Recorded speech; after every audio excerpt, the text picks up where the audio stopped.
Fazaba mising na kan biba jisungon na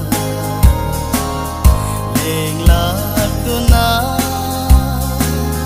pisin jadi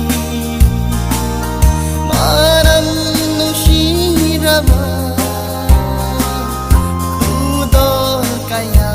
kaya kachaduna kurum jadi Prabhu Jisu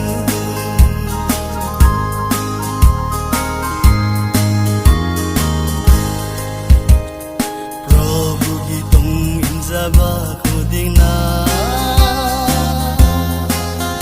kurum jadi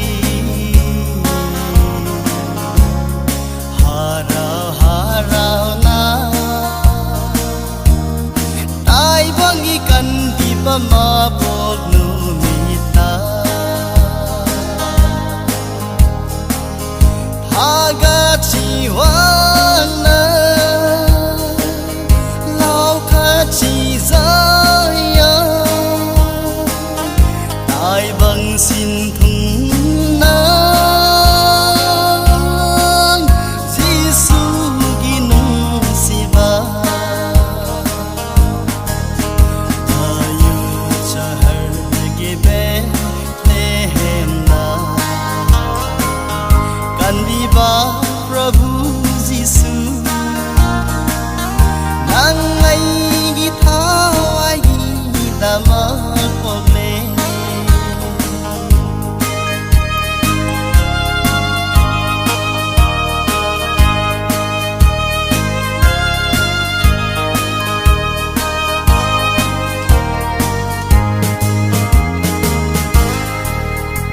sargagi dut sina leng lagtuna pongda pire ni pom khuding na kan ni ba Prabhu Jisu okle hai na